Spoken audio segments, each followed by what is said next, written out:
नमस्कृत्य नरं चैव नरोत्तमं देवीं सरस्वतीं व्यासं ततो जयमुदीरये मूकं करोति वाचालं पङ्गुं लङ्घयते गिरिं यत्कृपातमहं वन्दे परमानन्दमाधवं तत्कृपातमहं वन्दे परमानन्दमाधवं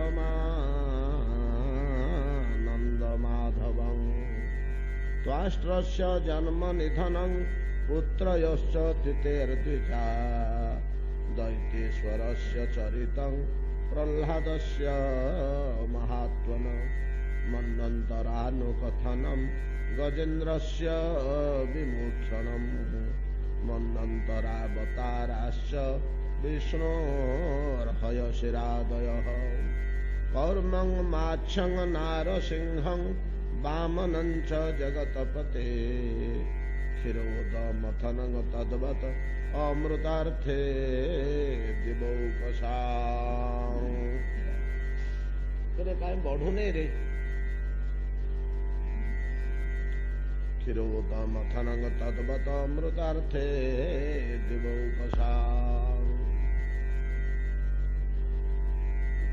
लोक देखिले कथा भरी जाती ना सबुदिन बाहर खार गरम जो डेरी आस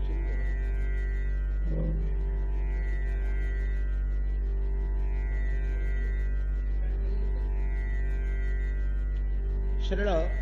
श्रीपाद सुत गोस्वामी कहते सौनकादि मुनिगण श्रवण करंतु प्रह्लाद गुरुगृह एक परिस्थिति क्रमे सहपाठी बालक मानू परमार्थ शिक्षा प्रदान कले कहले पिला माने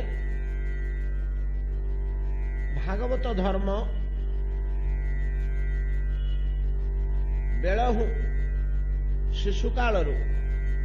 आरंभ करदवा उचित केतेबेले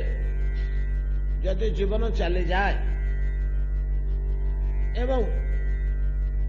पुनर्बार मनुष्य देह मिलिबो बोली किछि निश्चितता नथिबारु आउ भागवत धर्म आचरण करने को सुविधा पाइबानी जदि गोटे नियम था जे हाँ 100 वर्ष ना मृत्यु हबनी बोले हाँ 100 वर्ष तो निश्चय अच्छी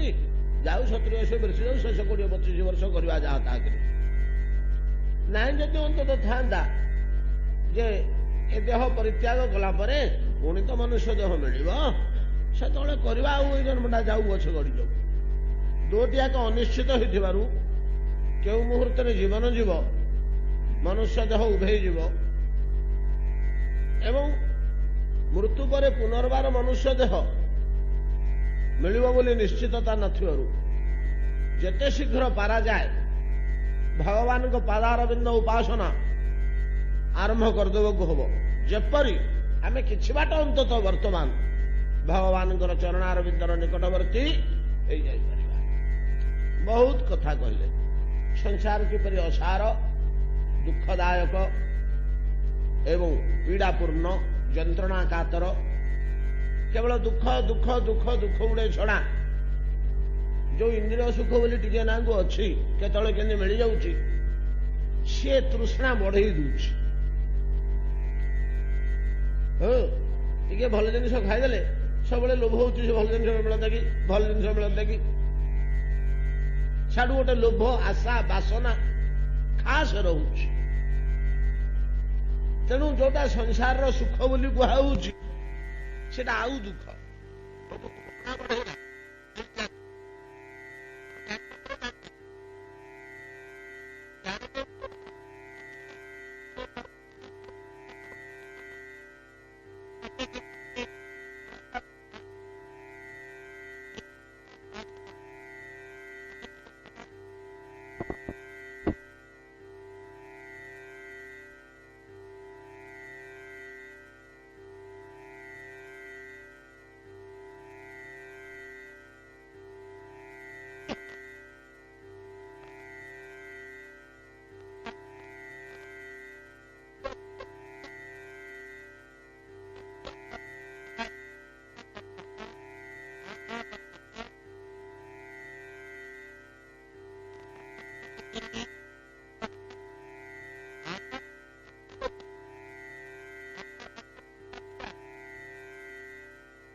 मो पे आज अमृत एटा मो पे भगवान को द्वारा उद्दिष्ट आज इधर ही मुझे तृप्त हेबी जीवन बंचेवा कि जी प्रयोजन से आहार संग्रह करी निरंतर हरिभजन करवा माग्या जाचिया कर उदर पूरण निर्जन बसिया कर नाम संकीर्तन पिला माने कहले भाई तू एडे मिठा कथा कोथु शिखिलु रे आमे तो एकाठी ना लिखेले सारे तो युड़ा पढ़े नाहंती आम खातारे तो आमे लिखिनु तू कोठु शिखिलु न मो गुरुदेव मते शिखैचंदी तो गुरुदेव किए से नारद कूदिन तू गुरु गलुआ न मां पेटरे थिला बेले गुरु करछु प्रसंग क्रमे समस्त कथा कहिले तते गुरुदेव नारद तोर कौन कौन आउ बतैले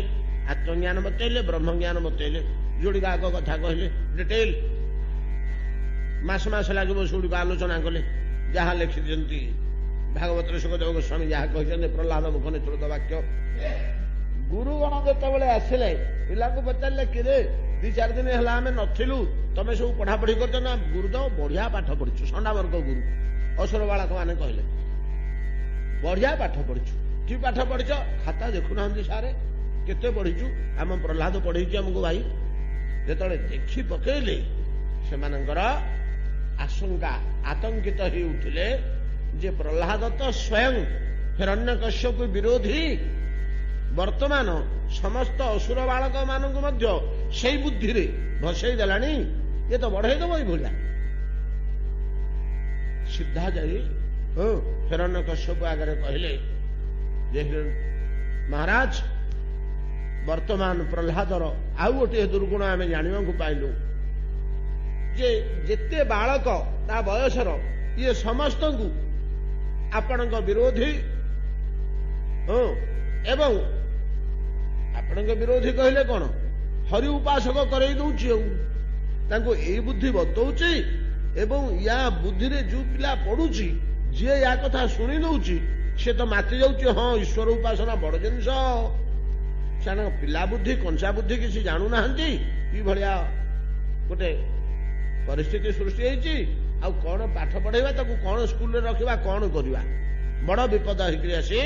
पहुंची कथा जिते सन्नामर्क गुरु ताकू कहले हिरण्यकश्यप को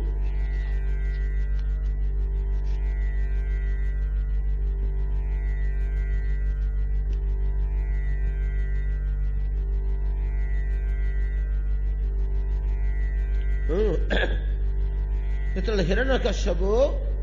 बड़ा व्यस्त हो पड़े बड़ा व्यस्त हो पड़ी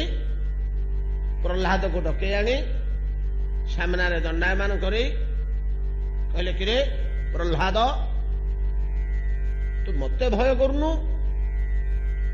10 दिगपाल मते देखले भयर थोरुचंती केड़े केड़े शक्तिशाली लोक मो ना शुणिले प्राण कातर हो जाउची तू मत डरुनु तू कहा बल बलियान होचु ते किए से शक्ति जगाउची कहीं से लोक तो पछरे किए सहायक अच्छी कह बुझीगला हिरण्यकश्यप जे नाना प्रकार कौशल कर मृत्यु नहला प्रहलादंकर नहीं कि कौन कम बड़ बड़ उपाय करची शेष को प्राणघातर उपाय आउ किसी मिलला नहीं किए तो पछरे अच्छे ते किए सहायता क्या बल तू एडे निर्भीक होइचु बहुत धमका चमका कर बहुत कथा पचारि कौशलपूर्ण भाव में आमर एत प्रयोजन नहीं सार कथा एति जे तू क्या बल एपरी निर्भीक होइचु एपरी शक्तिशाली होइचु आउ तते कौन प्रकार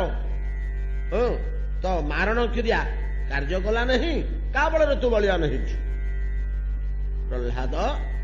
गोटे पदरे उत्तर देले प्रहलाद वाच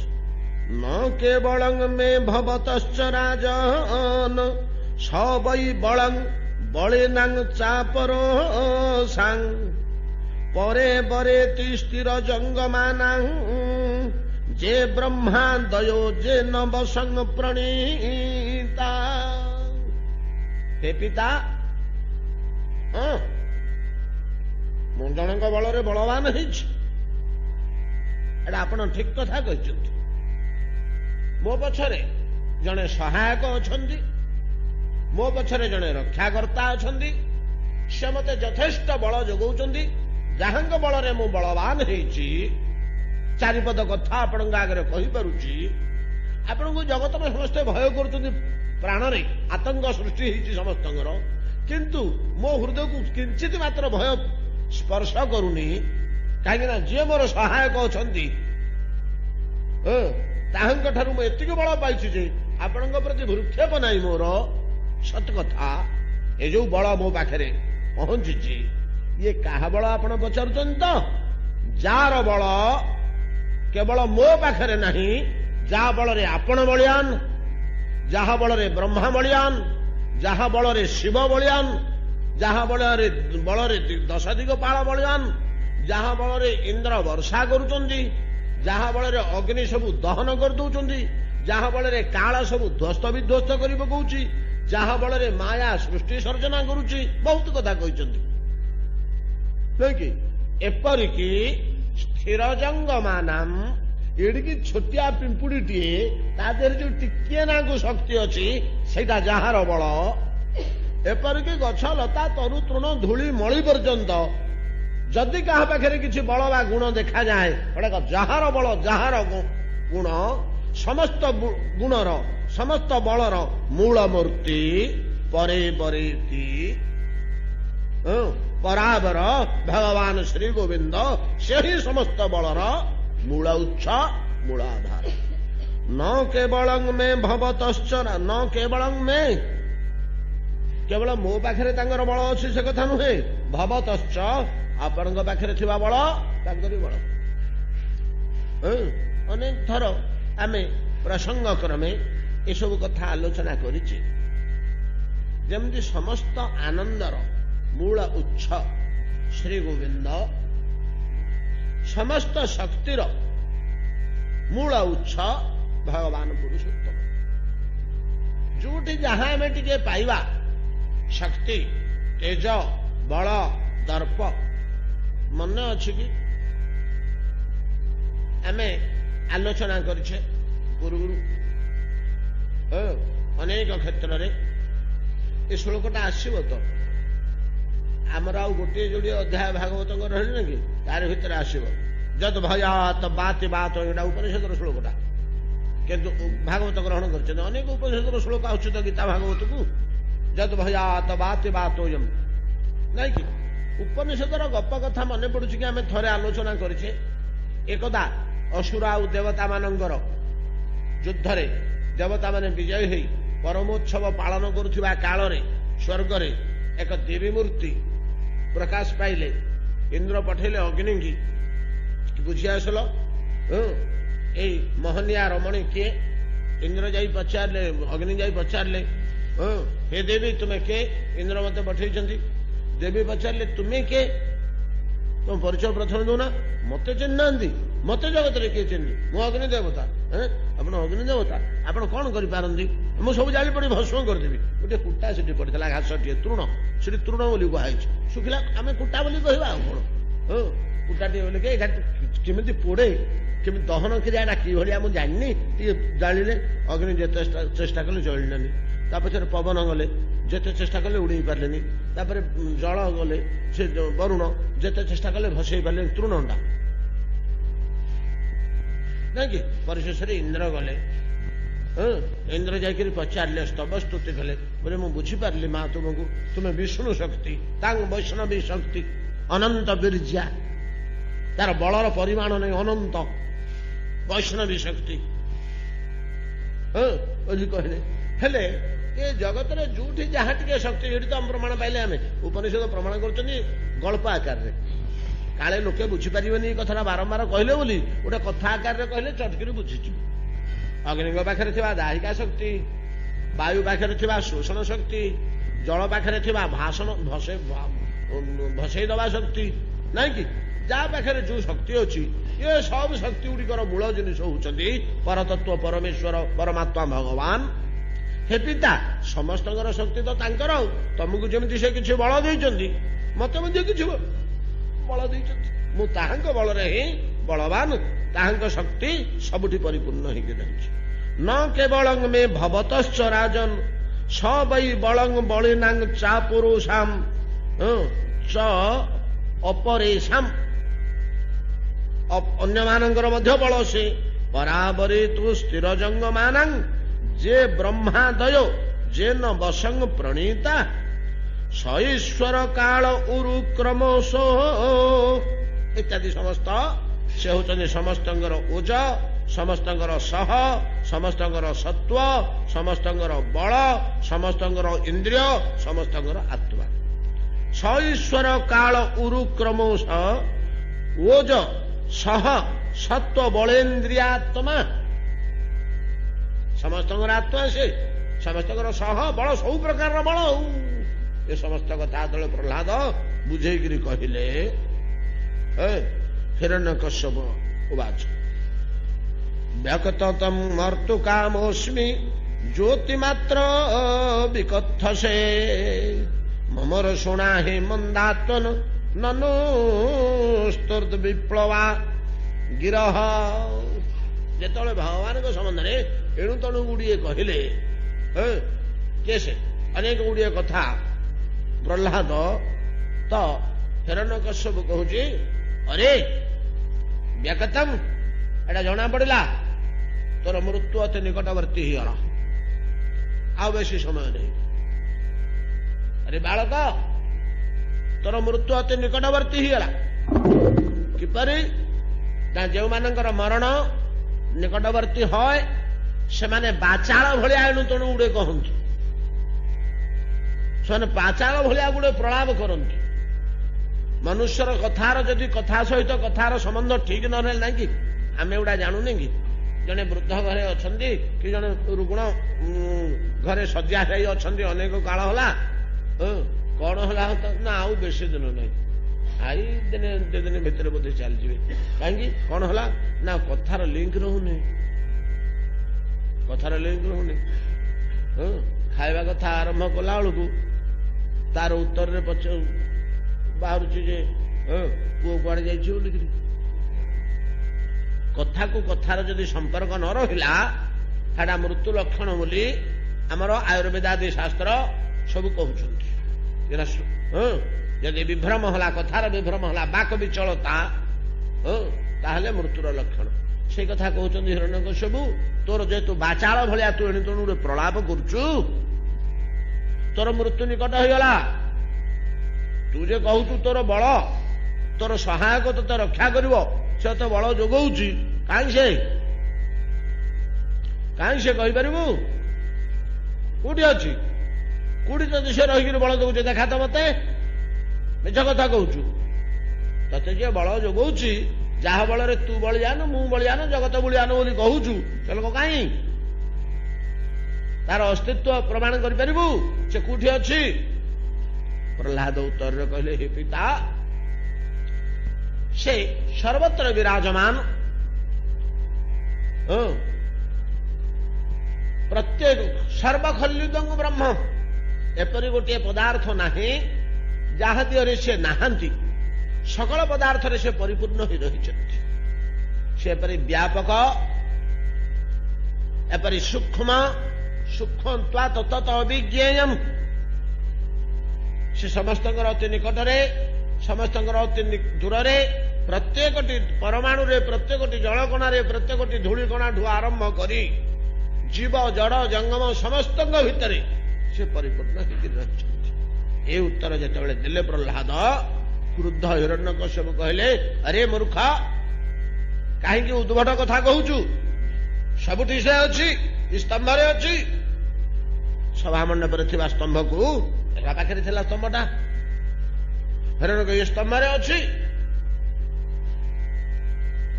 ହଁ ପିତା, ଏ ସ୍ତମ୍ଭରେ ବିରାଜମାନ କରୁଛନ୍ତି, ସେ ଅଛନ୍ତି ତ ସ୍ତମ୍ଭରେ। କୋଉଠି ସ୍ତମ୍ଭରେ ଅଛି? ନା ମୁଁ ତ ଦେଖୁଛି ସ୍ତମ୍ଭରେ ଅଛନ୍ତି, ମୁଁ ତ ସର୍ବତ୍ର ତାଙ୍କୁ ଦେଖିବାକୁ ପାଉଛି, ନାଇଁ କି? ସ୍ଥାବର ଜଙ୍ଗମ ଦେଖେ, ନା ଦେଖେ ତାର ମୂର୍ତ୍ତି, जहां जहां नेत्र पड़े तहां कृष्ण स्फूर्ति भक्तिर हो अंतिम अवस्था नहीं कि भक्तिर अंतिम अवस्था कृष्णमयी कृष्ण जार बाहिरे भितरे जहां जहां नेत्र पड़े तहां कृष्ण स्फुरे भितरे कृष्ण बाहरे कृष्ण जोठी आखि पड़ुची अड़ा सब कृष्णमय दुशुची आपण देखिथिबे गीता प्रेसर गीता भगवत गीता से छविटी देछि गीता प्रेसर गोरखपुर गीता प्रेसर भगवत गीता रे कुशल कुटीर छवि देछि केते गुडे गीता अछि ना कि विद्या विनय संपन्ने ब्राह्मणे गविहस्तिनी सुनीचैव स्वपाके च पंडिता समदर्शन नहीं कि ये श्लोकुटी जोड़ी व्याख्या है तारा बामपट पृष्ठारे गोटे छवि दिया से छविटे गोरुटीए बाघटीए गछटीए पर्वतटीए मनीषटीए जोगीटीए भिक्षुकटी भिकारीटीए सापुटीए बेंगटीए अनेक प्रकार समस्तंगर शरीर एडिके कृष्ण मुहटीए कार पेटरे कार पिठिरे कार हाथरे कार बेकरे कार कपाଳରେ चकचकिया कृष्ण एडिकी दिए चतुर्दिग को सूर्य भाया टे तेज बाहर चारणी भाया एडिकी छोटिया ता भर कृष्ण मुहंडी एडे ललित मुहंडी गीता प्रेसर आगे छवि गुड़ाक भारी आकर्षणीय नथिले कि छविटे तैयारी कले दी प्रकार जिनिस अच्छी छविटर सौंदर्य कलाकृति से गोटे अलगा छविटा को देखीदेले एटा मनीष नुहे मनीष टू बारी हो जाइथिबा ऐशितत्व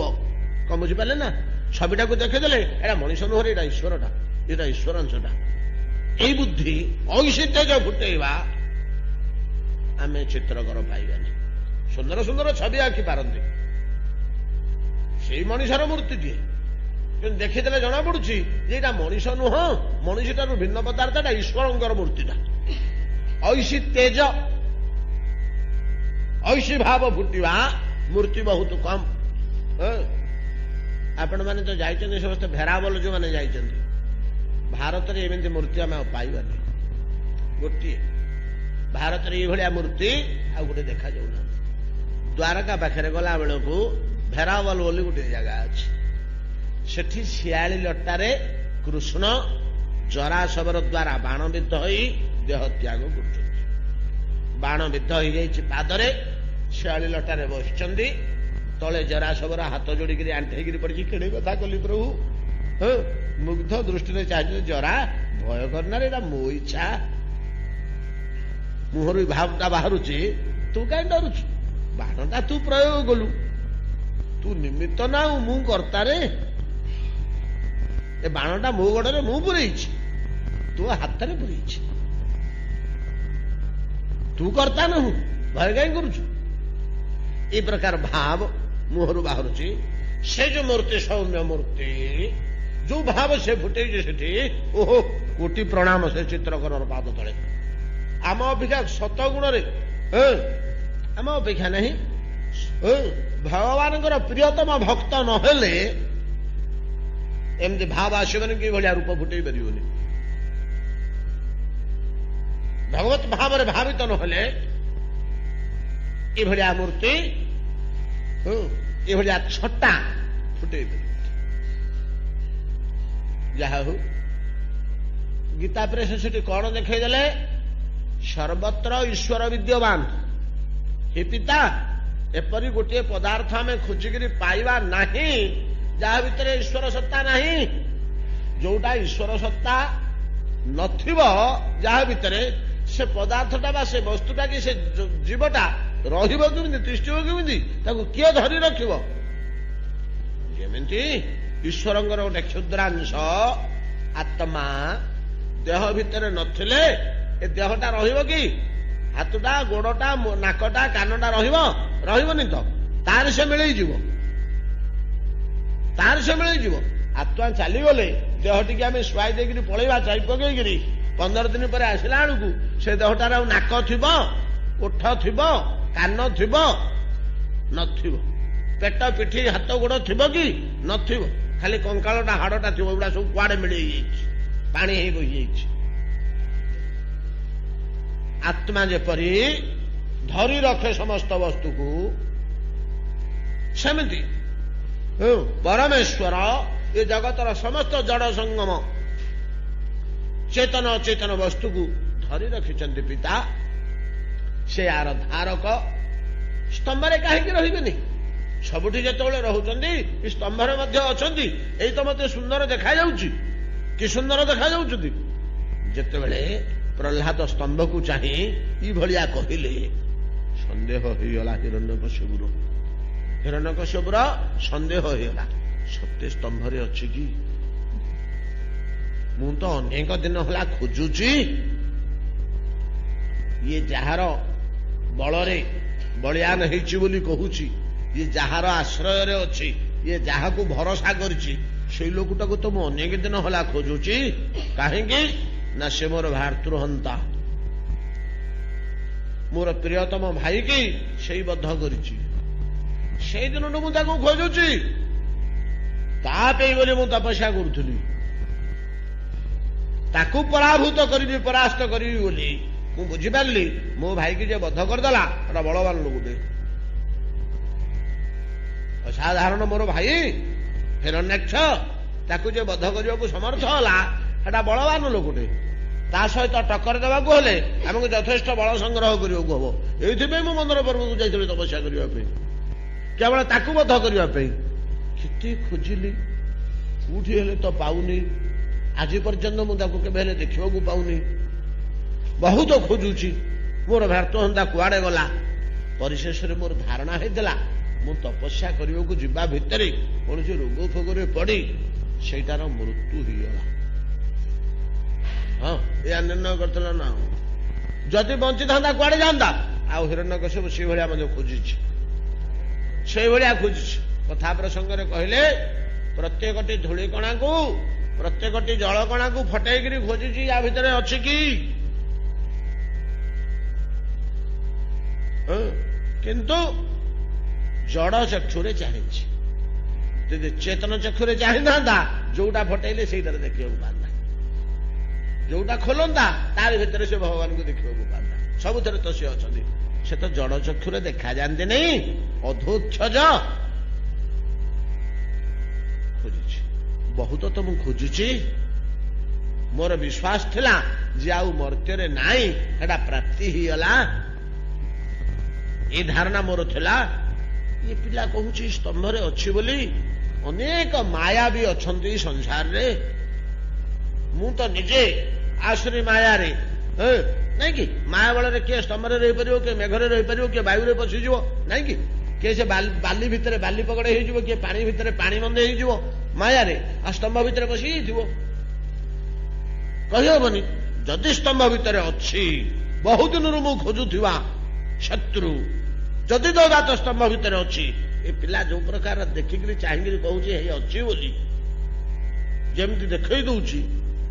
जड़े लोकर साधारण विश्वास हो ना मिछ कथा नुहे अच्छी ना नमती कहते कि या बोलिक कौन कला ना दृढ़ मुष्टि सिंहासन उपर लंफ दे कौथरे खड़ग हस्तरे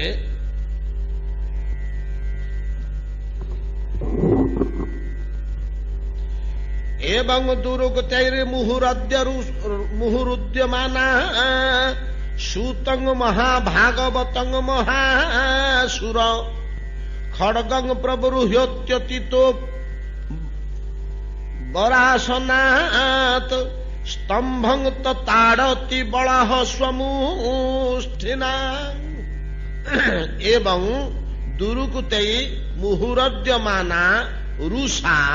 क्रोधरे पुत्र को नाना प्रकार कठोर कथा कही दुरुकुतै कठोर कथा कही सुतम महाभागवतं महासुर महाभागवत प्रह्लाद को नाना कटु कथा कही महासुर हिरण्यकश्यप तो खड़गंग प्रगृह्योत्य पतितो बरासनात् बरासन सिंहासन रु खड़ग धरिक हाथ में पतित स्तंभ उपर को लंफ देला एवं स्तंभम तताड़ खड़गरे प्रचंड भाव में गोटे प्रहार देला जे स्तंभ सह जमी ता भीतर थिबा व्यक्ति दुई खंड हो स्तंभं तथा अति बल स्वमुष्टिना तदेव तस्मिन् निन्नोदो अति भीषण जेतेबेले स्तंभ उपरे खंडारे प्रचंड भाव आघात करिछि जे स्तंभटा मध्य दी खंड होइजिव आ प्रकृतर स्तंभ भितर थिले प्रकृतर स्तंभ भितर थिले लुसिफर कहीं एटा मु कहूँ कोठी प्रमाण नहीं कि शास्त्र नहीं इटा आमर साधारण बुद्धि आज्ञा हिरण्यकश्यपुर खड़गर आघात रे स्तंभटा रहिब हिरण्यकश्यपु जो शक्ति तार खड़गर जो बल तार प्रहार जो तेज स्तंभटा उपरे तले से खड़ग प्रहार करुछि आज्ञा पृथ्वी उपरे कले तो पृथ्वी दिफाळ होइजिव कमला लेंबू भलिया नहीं कि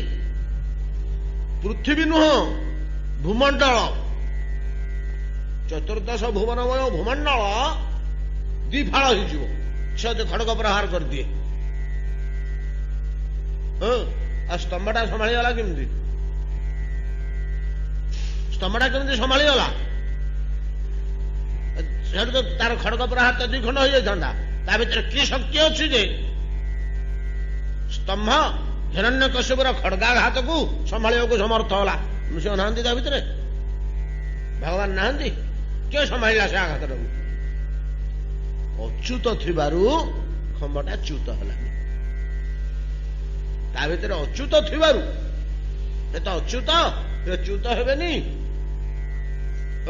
तो खड़गर आघात कले मध्य से स्तंभ दी खंड हेनी ना तो कटि जाता मझिरू सिना स्तंभटा दी खंड हलानी किंतु जो खड़ग प्रहार करदेला गोटे विकटाल शब्द हला एमती गोटे शब्द हला सेटा कि जातीय शब्द भूमिकंप शब्द सेटा वज्रपात शब्द एटा पर्वत खसी पड़ा शब्द कि सेटा परमाणु बोमा फुटिवा शब्द कि प्रकार शब्द किसी निर्णय करी हलानी एवं कोठू शब्दटा आसूची जना पड़लानी जमी बन्या जल आसिले खाल ढीप भल मंद पड़िया बिल घर द्वार चतुर्दिगरे भरी जे से शब्दटा चतुर्दिगरे भरीगला आकाश गगन पवन अरण्य वन गृह अट्टालिका गह्वर गुंफा कूप पुष्करिणी सर्वत्र से शब्दटा भर्ती होगला अति कठोर शब्द ये शब्दटा कौन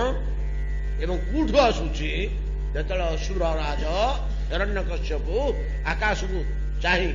बा छात उपर को चाही ऊर्ध्व को चाही ये कि शब्द किए अच्छी कोठू शब्द करुच्ची बोले क्रोधरे चाहूची ये शब्दटा को शुणिया को चाहूची सेति बेले कौन हला तदेव तस्मिन् निन्नदो अति भीषण बभूव जेनांड कटाह अस्फुटन अंड कटाह जमी फाटिकी चूना हो गला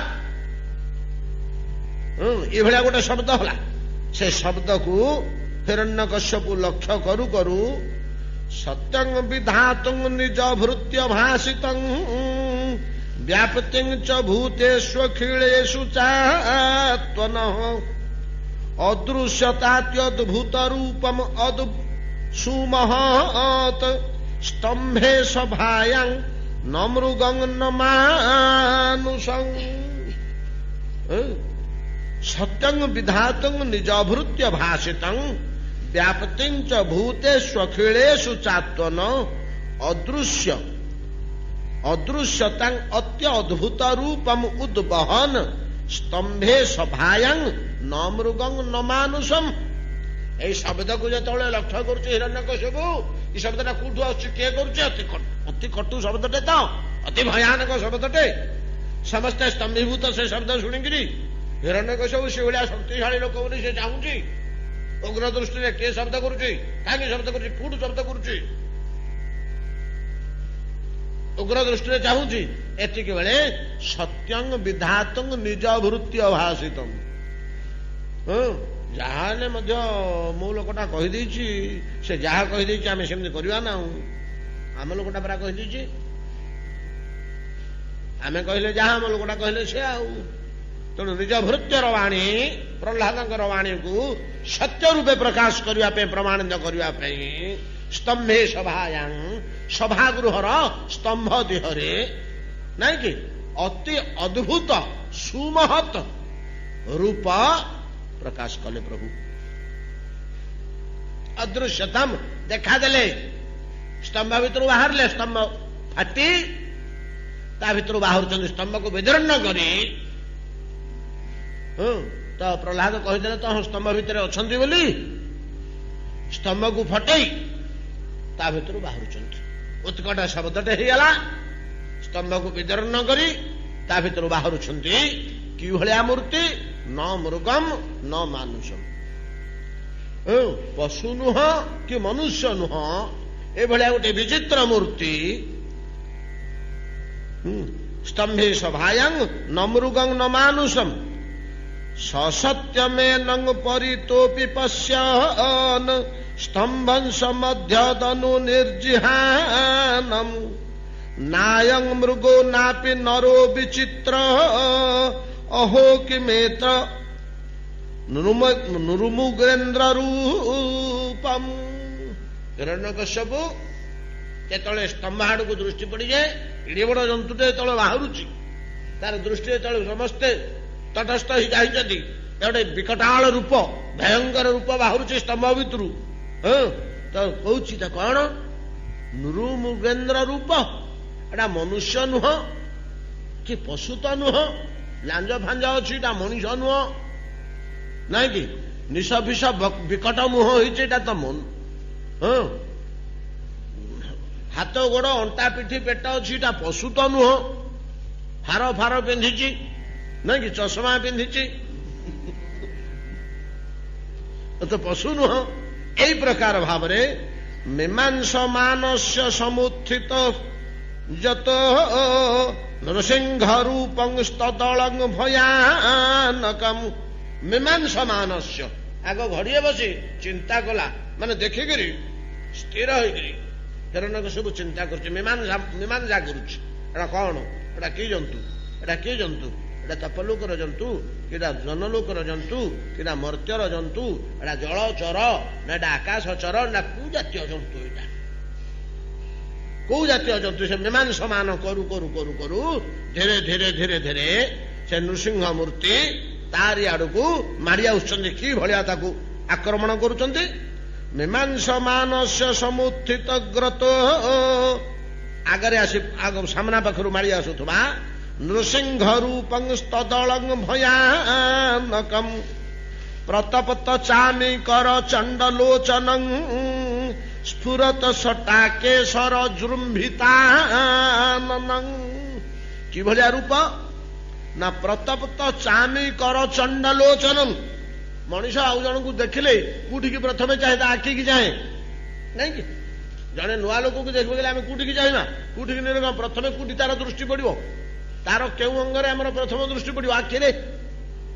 आखि सहित आखि तो चाहूची ये कि जंतुटा तार आखि की देखला बेलू कौन हो आखि दीटा नृसिंहर केमती जलुची ना प्रतप्त चामी कर चंडलोचनम प्रतप्त चामी कर सुवर्ण निआरे तरली थिबा सुवर्ण भलिया गाढ़ हरिद्रा वर्ण सुनार तैयारी तातेला सुना भलिया एवं सेटा अत्यंत उग्र हो उठे जली उठुची क्रोधरे प्रज्वलित होची एभला प्रज्वलित चक्षु प्रचंड चामी कर चंड लोचन स्फुरत सट्टा सट्टा कहले कौन बुझिले ना ये जो बेक संडारे जो नृसिंह मूर्ति तो बेक संडारे जो केशर गुड़ाक थाए बाल थाए केशर सट्टा फुरस्त सट्टा केशर ये जो बेक संडार बाल गुड़ाक एगुड़ाक जो मानकर संडा थाए केशर थाए एमती केतक जंतु अच्छा ना कि से केशर गुड़ाक से शोक रही क्रुद्ध होड़ा ठिया ठिया ठिया ठिया जमी झिंक प्रवृत्ति देहर जो काठी आ बेकर जो सब सट्टा रही काठी सेगुड़ाक सब शोक रही जो जो जंतुर बेकर आप कुकुट देखिए कुकुड़ा गुड़ाक बेक पाखे ठिया हो रोम गुड़ाक बेक पाखर से लड़ई करने जाती तो से भाया प्रतप्त चामी कर चंडलोचनं स्फुरत सटाकेशर जुरुम्भिताननं एवं ए प्रकार भाव सटाकेशर बेकर के बाल गुड़िक उत्फुल्ल ठिया ठिया ही रही जेतले से धीरे धीरे पादे पादे आगे आसुते नृसिंह मझे कौन कर मुख को व्यादान करी हा करी गोटे हाई मारुंट मझे मझे हाई गोटे गोटे बाहर जो हाई बाहर मुख अति विकट हो कराल द्रष्टम करवाल चंचलम क्षुरांत जिह्वं भ्रुकुटी मुख लोड़म स्तबद्वर्धकर्णं गिरिकन्दराद्भुतं व्यात्ताय नाशं हनुभेद भीषणम् जेतेबेले विजृंभण पूर्वक से मुख को व्यादान कर दौरान नृसिंह कराल द्रष्टम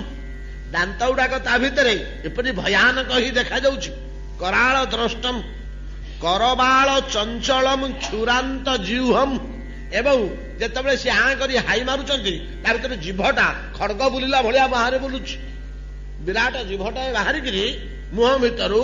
खड़ग जो क्षुरांत जिह्वम जेमितिका खंडा चले एवं से जीभटा कि भलिया तार अंतटा अगर भागटा कि भलिया ना क्षुर भलिया तीक्षण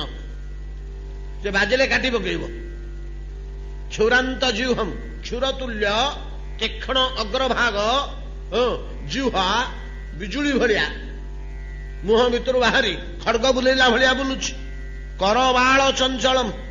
करवाल खड़ग करवाल जमी बुलांती जो मैंने खंडा खेलती सेमती खड़ग बुलांती खड़ग बुलिला भलिया जिह्वटा बुलुछि कराल द्रष्टम करवाल चंचलम क्षुरांत जिह्वम भ्रुकुटी मुखोल्वणम उल्वणम अति भयानक मुख भ्रुकुटी समय समय आखि ऊपर पता तो भ्रुलता भ्रुकुटी कुंचद ही जाउछि ऊपर को ऊर्ध्व को स्तबद्धोर्ध्व कर्णम कान दीटा स्तबद्धोर्ध्व स्तबद्ध ऊर्ध्व स्तबद्धोर्ध्व कर्णम अर्थात कान दीटा तुम ठिया ठिया होकर रही सीधा ऊपर सिंहमूर्ति तो कान दीटा केमती रही सीधा हो रही केतेबेले कान दीटा सीधा हुए पशु मानकर से शोथे कानटी रही तलू पड़ी जे जो कि शब्द शुभिगला कि ठिया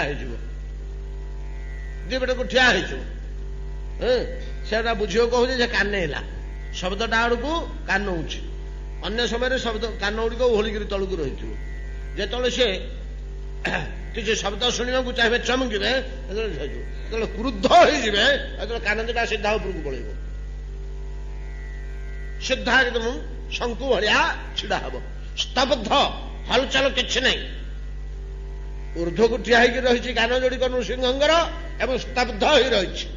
हलचल टिके मुवमेंट नहीं स्तब्ध ऊर्ध्व कर्णम कराल द्रष्टम करवाल चंचलम क्षुरांत जिह्वं भ्रुकुटी मुखोल्वणम स्तब्धोर्ध्व कर्णम गिरिकन्दराद्भुतं व्यात्तास्य नाशम मुख गौहर जेतले से आ कर दउछंती गिरिकंदर भलिया देखा जाउछि केते भितर को बसी जाइछि गभीर व्याप्तास्य नाश्य हनु भेद भीषण आउ कौन होइछि ना हनु हनु कहले आमर ए अंशटा को हनु कहा जाए कानमूल पर्यंत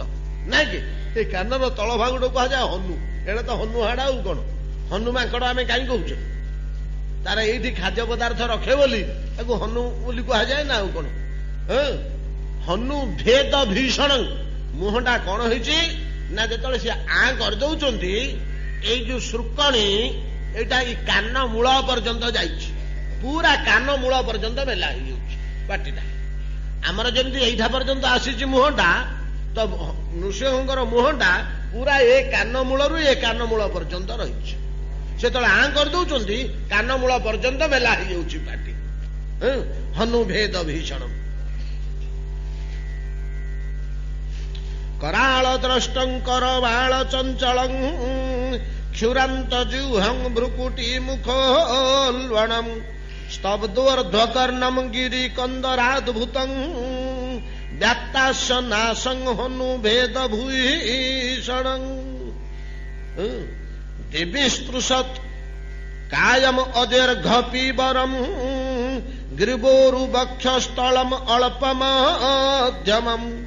चंद्रांशु गौरस्फुरितम तनुरुहै लोम लोम गुड़ाक कि प्रकार देह भर बाहरी ना जमी चंद्र देहरु किरण बाहरला भाया अग्नि देहरु शिखा बाहरला भाया शरीर लोम गुड़िक ठिया ठिया होकर रही प्रकार भाव अनेक गुड़िया वर्णना अच्छी जो प्रकाश पाईगला से बेले हिरण्यकश्यपु जानी पकईला यहाँ हरि जानी पकईला मु जो हरि के खोजुली प्रकृत में यहीटा ही हूँ हरि कहीं ना से आम मान भाया महान मायावी माया रे से विभिन्न विचित्र रूप धारण करें ये जंतु तो जगत में ना कौन अज्ञानी लोक कि हिरण्यकश्यप तो सामान्य लोक नुहे ये जीव ये जंतु तो जगत में ना कोठी देखा मिले ना आउ ये प्रकार गोटे जंतुटे कौटू आसो यहाँ निश्चय श्रीहरि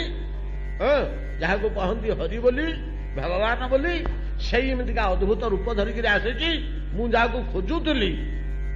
से आसिक मोर हाबुड़े आज पड़ी मोर भातृहंता किंतु एटा असामान्य बलशाली लोकटा मत होशियार युद्ध कर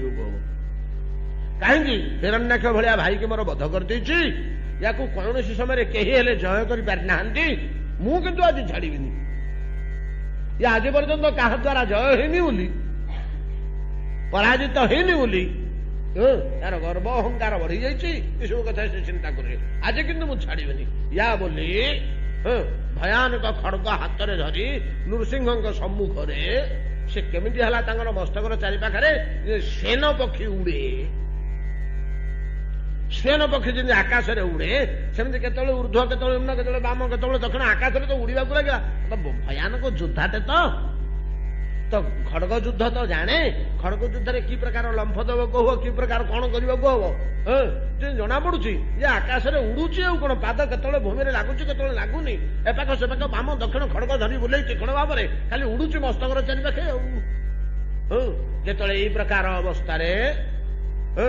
हिरण्यकश्यप को देखिले कैसे नृसिंह से जो स्तंभटा मझे थिला तो से स्तंभ ठू पछे पछे पछे पछे टिके चलले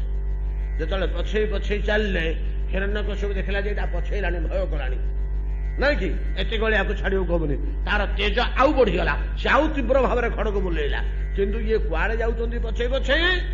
ना सत्य विधातु निज भृत्य भाषितम द्वार बंध उपरक जावाक पड़ो अच्छे श्लोकटा अच्छी अरे लंबा लंबा श्लोक बड़ गुड़ाक तो आम समय बीती जो डेरी समय हो गला कहीं ना ब्रह्मा बर देते जे भितर कि बाहर मरबनी ना घर भितरटा मंडप भितरटा गोटे संधिस्थल को जावाक हम या बोलिक पछे पछे द्वार बंध पर्यंत गले ये तो बिजुली भाया मस्तक उपर खोजी जो द्वार बंध पाखे जा पहुंची गले नृसिंह फाड़े अच्छी एरुंडीर सेपटे फाड़े अच्छी एपटे ये भाविला खसी जाऊे रे पार हाणी पलैब दौड़िक भय या बोलिक से कौन कर भयानक भाव में तो द्वार देकरी बाहर पटू आक्रमण करने तले बाहर पट छाड़देवनी निज घर भितर पैसे शत्रुरा छाड़देव घर भितर बोली जो सेपट को जाऊे से केमती धरले ना क्रीड़ाक्रमे गरुड़ जेपरी महासर्प महाविषधर सर्प को अवलीलाक्रमे नखरे धरती से भाया दुई हाथ बढ़े धरले दुई हाथ बढ़े धरी से द्वार बंध उपरे तो निजर जघन गोटे गोड़ को ऊपर को टेकी जंघ उपरे ताकू पकई नखरे पेट को विदीर्ण करी तार अंत पुटा नाड़ी गुड़ाक बाहर कर से देह मुंड बुड़ी गोटे विकट रूप धरी फोपाड़ी देले जंघ उपरू फोपाड़ी देकर जाई तार सिंहासन उपरे कौटी हिरण्यकश्यपर राजसभा हिरण्यकश्यपर निज सिंहासन उपरे सिंहासन उपरे बसचंती नृसिंह भगवान ସେଠି କହିଲେ ଦେବତାମାନେ ସବୁ କ'ଣ କିଏ କରୁଛନ୍ତି